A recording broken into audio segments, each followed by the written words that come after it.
Hello and welcome to the Loan Officer Wealth Podcast. I'm your host, Chris Johnstone, and I have an incredible offer for you today. What we've done is we've taken the 10 most profitable methods to grow your mortgage business that we have learned from interviewing the producers on this podcast, many of whom are doing over $100 million in volume per year. And we've packaged them together into a condensed 45-minute training where you get to learn the 10 most successful and profitable activities that you should be running in your mortgage business. Then we show you how to automate those processes with people and systems so that they run and continue to produce loan applications and new partners that want to send you business pre-booked into your calendar without you having to do any cold calls or chasing or really any work. It's a blueprint for you to be able to produce more in your business while actually working less. And you can go get that training today for free at chriswebinar.com. That's chriswebinar.com. So make sure you head over there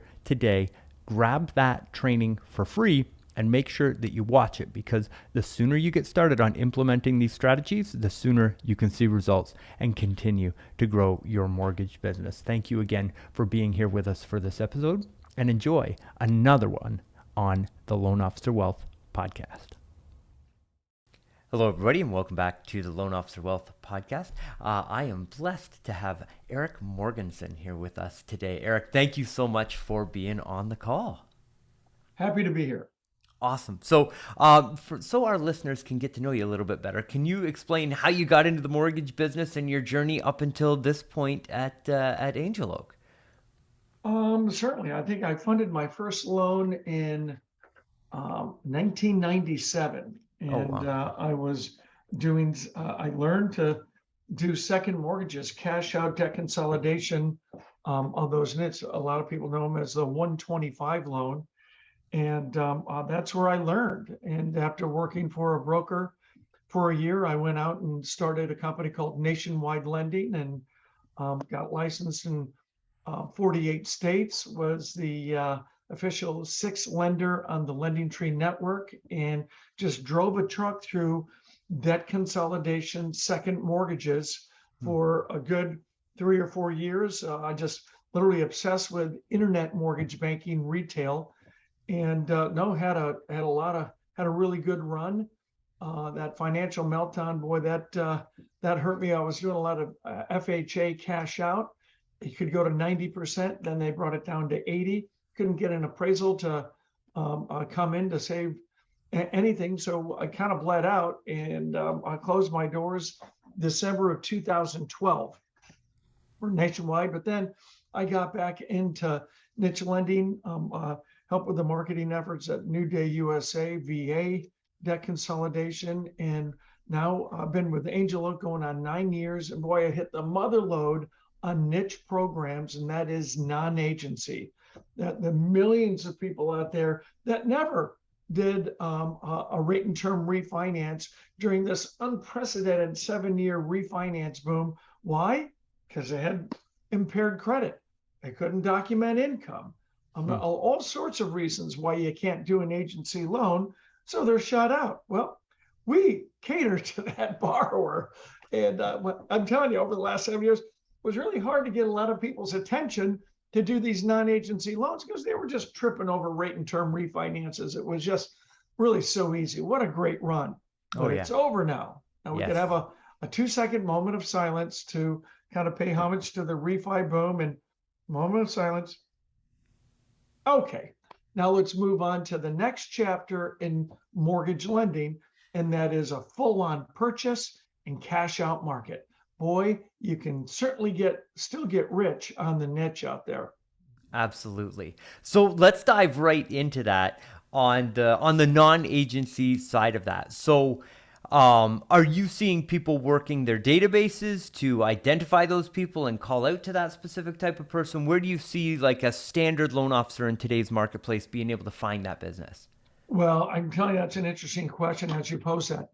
There is no standard loan officer out there. Everybody, just like every loan, is so unique. Yes. So you have the loan officers that were in call centers that didn't build up a huge book of business for referrals. Maybe they weren't even asking for referrals. And now I'm telling you where you're going to get your leads now. Yeah. Now, the self-generating loan officer out there working a branch and literally out there rainmaking for themselves, that is the lion's share of the business being done right now. Call centers, kind of a no mas, right? So these self-gen, so it is kind of what kind of personality do they have? What kind of a metro area? Are they more rural? Are they, smack dab in the middle of LA County or smack dab in the middle of Boston? Where are you? And the people that are in urban areas that are focused on wealthy, self-employed clients who want to buy luxury real estate are making a fortune right now, a fortune. Well, so from thinking about how to go get that consumer, and so we have an appointment booking service. Well, we will make the calls that we know loan officers should make but don't. And one of the niches that we're in right now is financial planners, and going after those financial. They tend to have high net worth individuals.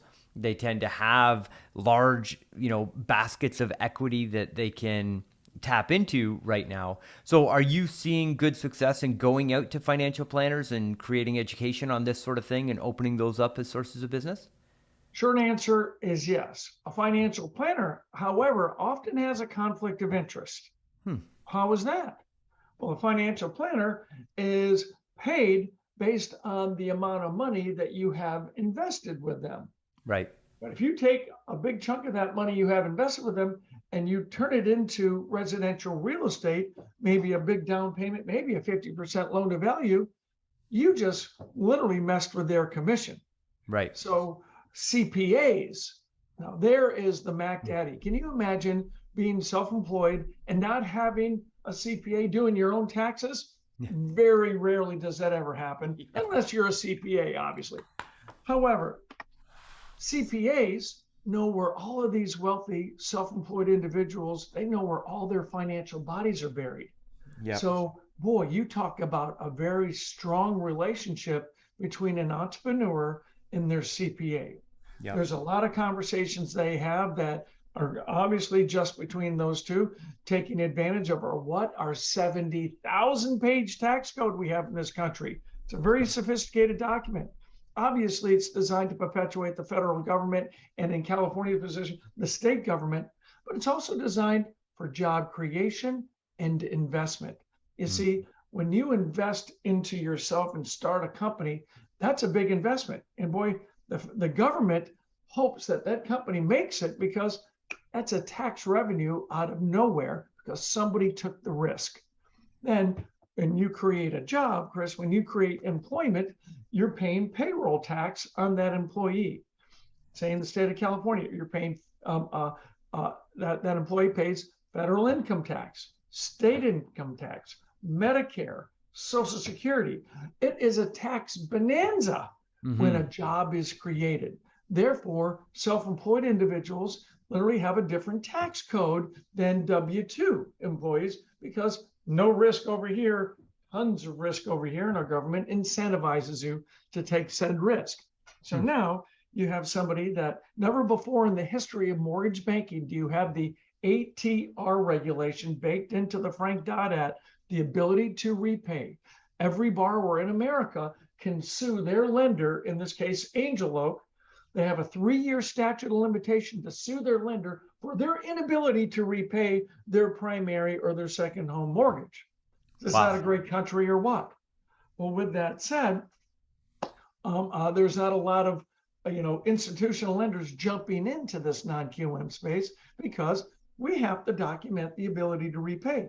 So again, get back to never before in the history have we had the ATR regulation coupled with this unbelievable equity climb, where you can be a self-employed American out there, document legitimately with your write-offs, maybe $64,000 in annual income, personal income to the IRS, and turn around and buy a $3 million home at 90% loan to value, getting a loan on it without any mortgage insurance. This has never happened before. guess who's not educated on this? CPAs. Right. CPAs have to have a 2-day ongoing educational course where us NMLS licensed loan officers, we have to have our 8 hours of ongoing education. A lot of people probably use Dave Luna on it. And but Who's wonderful. CPAs, Sorry to pop two-day in on that. class, in their 2-day class, they're never taught about the ATR regulation on mortgage banking. So they think alt income loans, oh my God, you guys should go to jail. Those are the programs that actually got us into that financial meltdown in the first place. Oh, those are terrible. They are uneducated.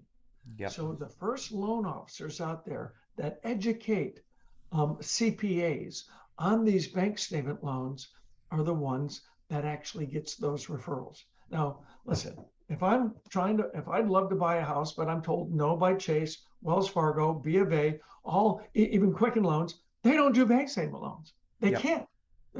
If you're an FDIC government insured bank, you cannot do alt income loans. Only these agile brokers can do them. Now, getting to those CPAs, mean the first one to educate them on this, you're going to be the one that will get those referrals. Now, can you imagine having 3, 4, maybe 5 good CPAs referring all their clients to you as a loan officer over the next 2 or 3 years for their residential financing? What is that going to do to your personal checking account? Yes. I'm here to tell you, I'm witnessing it right now. Oh, and by the way, guess who's becoming one of our better clients is CPAs love bank statement loans for themselves. Hilarious. That, the CPA, I think, is the Mac Daddy, and I'm seeing it play out.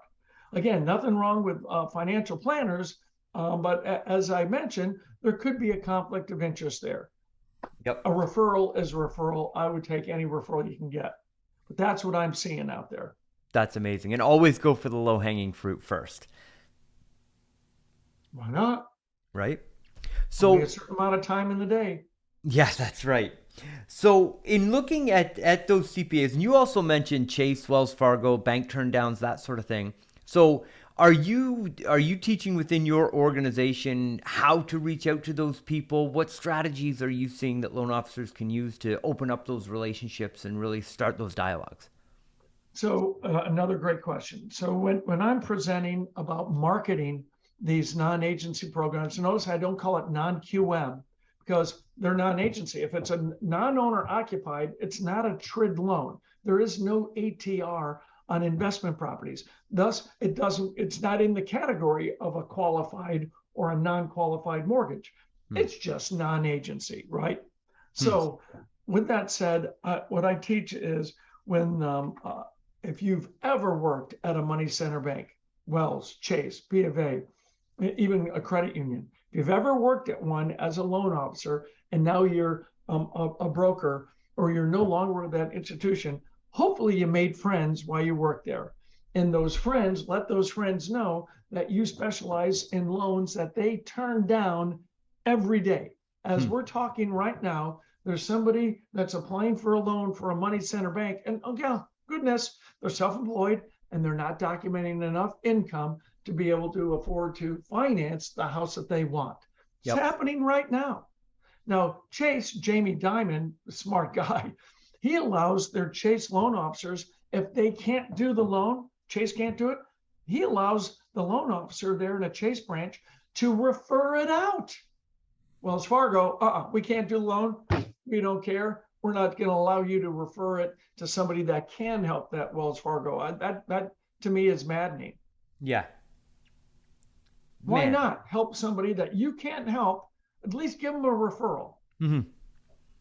So, yeah, money center banks turn down these loans. Go out there and network with people that work at money center banks and develop a relationship.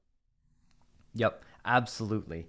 And so looking at that relationship with Chase and just digging into that a little bit more, do you see anything that comes across a loan officer's desk that they could use as an opener, like some type of referral that you can get as a loan officer, somebody that comes across your desk where, hey, that's a product where I could refer you over to my agent at Chase? Do you see any of that?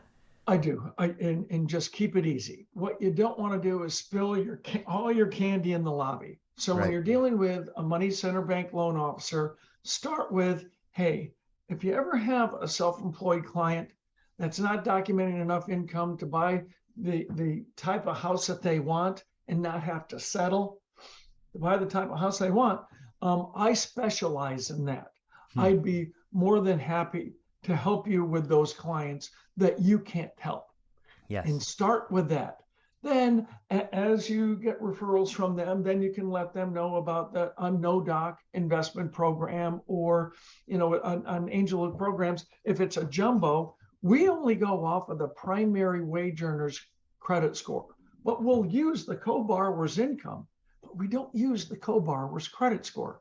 So look at all the scenarios out there that any loan officer watching this ever had a borrower, co-borrower, and one of them's credit was a complete train wreck, but you needed that income. Guess what? You can't qualify for the loan. We have all sorts of niches inside of niches with these non-agency programs that to make loans work. Non-warrantable condos. Well, that's so stupid. I don't understand why Fannie and Freddie go, oh, 35% of those condominiums are rental properties, non-warrantable. We're not going to lend on it. Hmm. What condominium complex around any college campus isn't exceeding 35% rentals? Yeah. We just think these little weird missteps out there in the mortgage industry where they push back on, we are very opportunistic to take advantage of it. So we do non-warrantable condos here. We don't care if it's 100% of the condominium complex or rental properties. We also allow short-term rentals. We have, again, we have a lot of ways of making loans work instead of saying no. Got it. Very good. And so this is very interesting because early on in your career, you were very much direct to consumer internet based leads. 100% retail. So I've been marketing in the mortgage industry for 15 years, and a huge portion of our business is a marketing agency before we got into doing verified appointments and mainly call center work now. But we still run a ton of advertising on Google, but we were really big on Facebook and Instagram before that all really came down because of iOS and all those other things. So we've got a tremendous amount of experience with the quality of leads that come in from an online funnel, which to your typical loan officer who's used to getting referrals and used to getting, repeat business, it's very difficult to take them and get them excited about, hey, you're only going to convert 2% or 3% of these leads. So I'm interested, A, in your experience in being direct to consumer, but also, are you taking that and applying it now in today's marketplace and advertising to business for self and people that are self-employed in order to get into these niches direct to market? I gotcha. So I think what we're doing to begin with the end in mind is, what is the best way to market to these Yes. programs? So my background is, I was the first company in America to have, when you hit enter on a lending tree application or a lower my bills application, this is back in 1999, back in 2000, when you hit enter, immediately you would get an email from my company with a streaming video. It wasn't an attachment. A video would stream explaining, hey, welcome to Nationwide Lending. And the loan officer would introduce himself via a video. While that video was playing, we would hit a predictive dialer, and my tele initiators would now be calling that borrower, because we know they're watching the video, call that borrower and let them know right when the video is done, call them right there and then, and hey, we have this loan for you. So we were the ones that discovered something known as speed to lead. When you hit Yes. enter on an internet lead, your phone would ring, or you'd get that video right there within an eighth of a second. And that was smoking. If you're 2 seconds delayed and we're the first to call you and understand you as a person, we utilize a Sandler sales technique of just listening. Listen, we all love to buy, but we hate to be sold. Yes. You never sell a loan. You just simply listen to what the borrower's looking to do. And Yep. once you've listened to that, empathically listen, then you offer a solution. That was our approach. So with that, we had a really good run. And I programmed my own LOS and wrapped everything around an internet lead. So all this marketing. So if you're buying internet leads, you have to have something known as a drip program. And that is through your a CRM that you've captured that internet lead. Now you're dripping on that borrower with messaging, and less is more in the message. Nothing, you don't want to explain who your company, you want to just say, hey, listen, are you still interested in a loan? If not, that's okay. I appreciate you anyways, but just, do you still have any interest? Because the last thing, and now anybody that's ever done a loan online now has been educated, and here's the deal. You hit enter on an internet lead, guess what? You're going to get literally about 12, on average, 12 calls. Well, Lending Tree only sells it to 4 or 5 lenders. Why am I getting 12 calls? Trigger lead data. Yep. If I run your credit, everybody's buying the fact that my mortgage company just ran your credit and they're pouncing. So Yep. now the borrower's inundated. So they've gotten smart. They know a lot of times to not even put in their correct phone number. You're going to capture their correct email, but even trying to call them, they don't even have their correct phone number because they've learned before. They don't want to be inundated with all these calls. Yep. So we've educated an internet lead client how to kind of work with a mortgage company. They're educated on it, guys.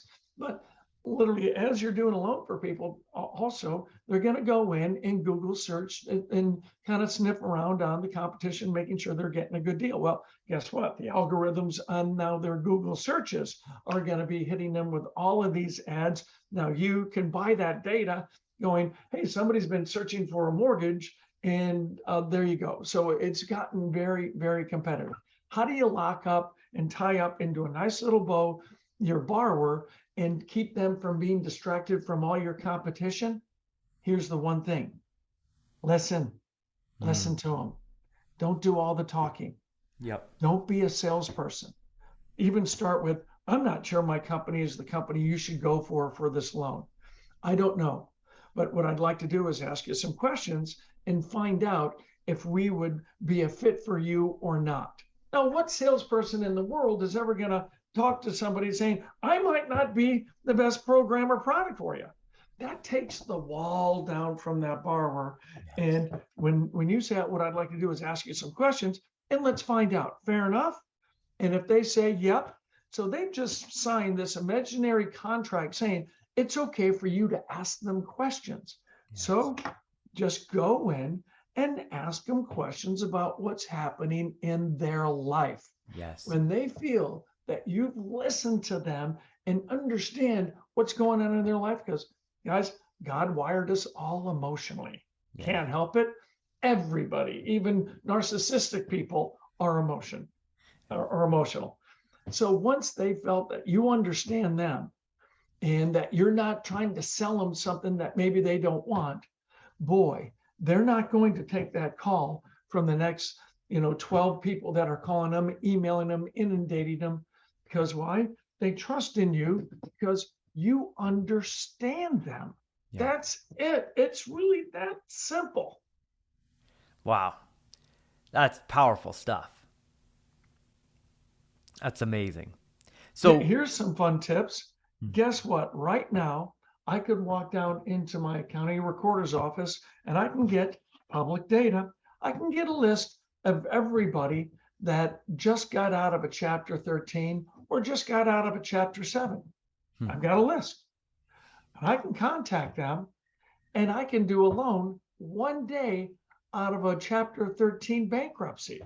These people are sitting on a ton of equity in their properties, but yet they've just gotten out of eviction. Now, guess how long Wells Fargo, Chase, B of A, if I want a jumbo loan, guess how long they make me wait?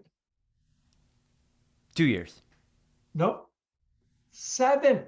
Whoa. Agency makes you wait 4 years. VA up to 2 years. Some VA lenders are 1 day out, but if you're not a veteran.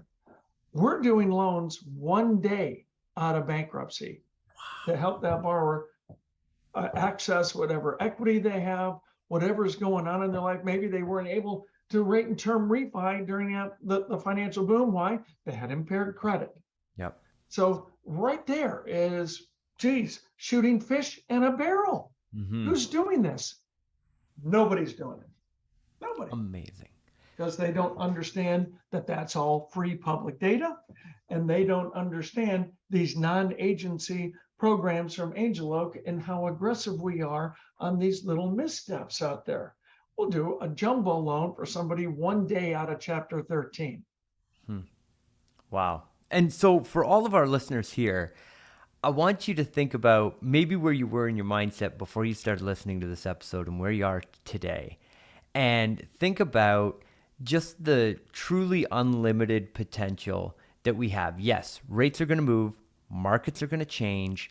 The market goes up, the market goes down. We all know this. It's just regular market cycles. But for those of you that are positive and you're forward looking and you're opportunistic and looking at the opportunities, don't look at what you've lost. Look at what is in front of you and what you can gain. And you can take products like this, you can take ideas like this, and you can take passion like this and truly apply it and continue to grow your business, continue to grow your income, regardless of what market cycle we're into, because ups provide opportunities, downs provide opportunities. It's our job as entrepreneurs to go find those opportunities.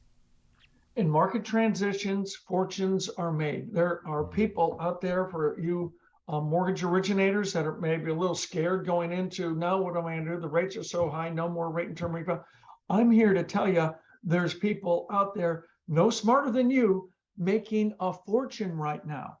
Why? They have a different mindset, a paradigm shift.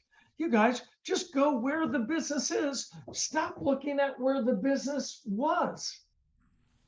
That's right. And by the way, nobody sells rate. Yeah. You sell payment and you sell solution. Why even bring up the interest rate? You know what? Whenever I write a check for my monthly mortgage, do I write the interest rate? No, never once have I written the interest rate on that check that I write for my mortgage. Guess what I do write? I write what that payment is, but never once have I ever written the interest rate on my mortgage payment. It's irrelevant. Yep. Folks, we sell payment and solution. That's it. Find out emotionally what's going on with your borrower. And that does take courage, because you loan officers have so much information. You just want to spill all that candy in the lobby, and you want to let that borrower know how smart you are and how much you know. Features and benefits, features and benefits. They don't care. They don't care what you know. They only care literally how you feel about them. And guess what? You're going to validate anybody by listening to them. Yeah. Then if they answer the question, maybe drill down a little bit deeper. Oh, well, I understand. So why do you only want a loan for 2 years? What's going to happen 2 years from now? Oh, you're going to have more kids. Oh, no kidding. You got a 529 plan for college. Start getting to know how many kids are going to have. I'm telling you, once you drill down and really understand them, that's the fun part of our business. Every human story behind every loan. If you're really interested in people, you are in heaven. This is the most rewarding career. If you do not like people, you are in hell if you're a loan officer. I couldn't agree more. And Eric, that is so exactly what you just said applies to the client, but it also applies to the accountant. We have so many people where we book them vetted appointments with qualified real estate agents, and they come back to us and they say, I had the meeting, it was awesome, but I didn't really know what to say. Like, I told them about all of our products, I told them about all the features and our close times, and they haven't sent me a referral yet. And it's like, well, who are they? What do they do? What do they do on the weekends? It's like, oh, I didn't have time for any of that. I had to tell them about the products and services that we offer. It's like, and until the relationship, the business doesn't matter yet. And taking what you just said and applying that to all of the relationships that you're in your business, not just your clients and your consumers, but your realtors, your accountants, your whatever it is that you're going out to get those referral appointments and relationships with, always start with the person on the other end of it, because at the end, we're just people. The value of a salesperson, it is not in the information that you give, but it's the information that you get. Hmm. Paradigm shift. Stop features and benefits. Stop giving information and start asking questions and getting information. Because everybody's favorite topic is who? Me. Themselves. That's It's really easy to get them started talking about themselves. absolutely. Eric, incredible value. Thank you so much for spending time with us here today and for sharing the value. If people want to learn more about you or Angel Oak or any of the opportunities that you have, how do people find out about you? I'm Eric.Morgenson at angeloakms.com. If you want a one-on-one or even a branch Zoom call going through all best practices on where to find all these underserved borrowers, reach out to me. We'll schedule a Zoom call. It takes about 20, 30 minutes. And literally, if you follow these tried and true sales tactics that I will lay upon you, you will have loans in your pipeline within 60 to 90 days. It works. That's amazing. And again, thank you so much for being on the show. To all of our listeners, thanks for listening. Don't forget to hit us up with a 5-star review on iTunes. Make sure you share this on all your social media with all your other loan officer friends, because we're all in this together to make this industry better. And I will see you on the next episode.